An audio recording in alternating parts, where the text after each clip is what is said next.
Plastic दुनिया भर में समंदर को प्रदूषित करने वाली सबसे बड़ी समस्याओं में से एक है। इनका हम जिक्र करते हुए नजर आएंगे, जहां पर माइक्रो प्लास्टिक न सिर्फ हमारे खाने में मिल चुका है, बल्कि ये अजन्मे बच्चों के गर्भनाल यानी प्लेसेंटा में भी पाया गया है। और देखिए, इसके खतरे से बचने के लिए वैज्ञानिकों ने एक नई तरकीब, एक ऐसा प्लास्टिक तैयार किया है जो पानी में महज कुछ ही घंटों में घुल जाता है। तो आइए देखते हैं ये खास रिपोर्ट।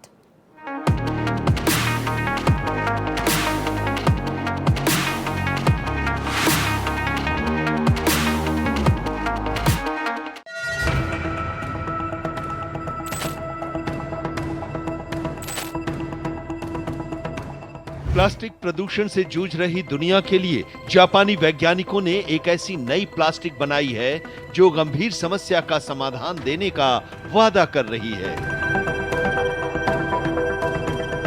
जी हां दर्शकों, जापानी वैज्ञानिकों ने ऐसी क्रांतिकारी प्लास्टिक विकसित की है जो समुद्री पानी में कुछ ही घंटों में पूरी तरह घुल जाती है। वहीं ये नई खोज ओशन डिग्रेडेबल प्लास्टिक पर्यावरण संरक्षण की दिशा में एक महत्वपूर्ण कदम मानी जा रही है, जो आने वाले वक्त में दुनिया को प्लास्टिक कचरे से मुक्ति दिला सकती है।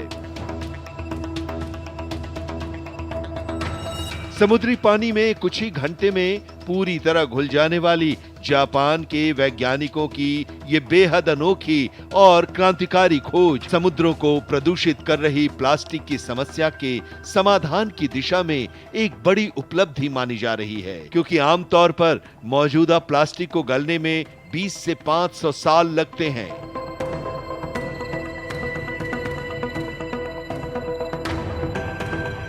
टोक्यो के पास स्थित वोको शहर में रिसर्चर्स ने लेबोरेटरी में इस प्लास्टिक का डेमो दिखाया, जहां एक छोटा टुकड़ा खारे पानी में डालने के बाद केवल 1 घंटे के अंदर पूरी तरह गायब हो गया।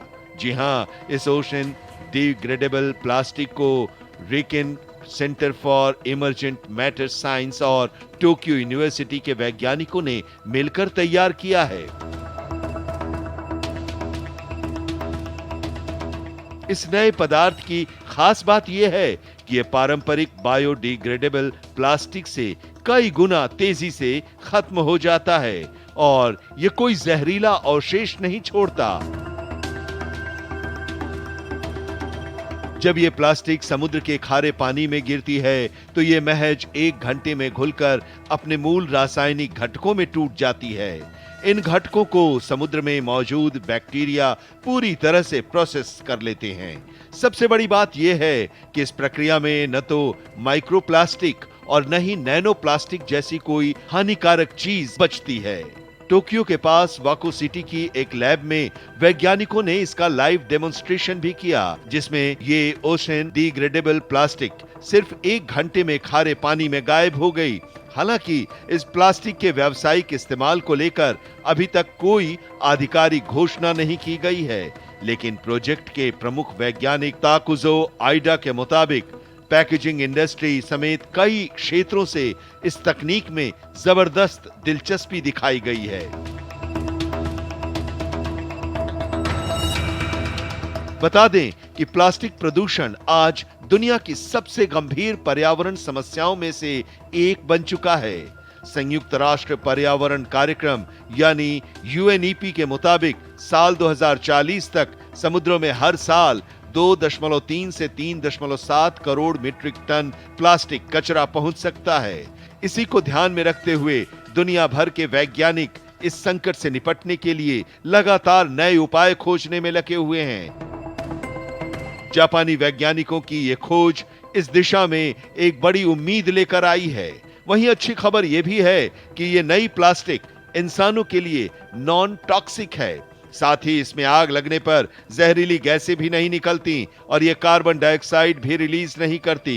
वैज्ञानिकों का कहना है कि अभी ये प्लास्टिक बड़े पैमाने पर व्यावसायिक इस्तेमाल के लिए तैयार नहीं है, लेकिन वे इसके लिए एक कोटिंग टेक्नोलॉजी पर काम कर रहे हैं ताकि इसे जल्दी बाजार में लाया जा सके। ये नई प्लास्टिक तकनीक प्रदूषण को काफी हद तक कम करने में मदद कर सकती है। हालांकि अभी इसके कमर्शियल इस्तेमाल के लिए थोड़ा इंतजार करना होगा, क्योंकि जिस तरह से इस टेक्नोलॉजी पर तेजी से काम हो रहा है, ये आने वाले समय में दुनिया के लिए बड़ा गेम चेंजर साबित हो सकती है।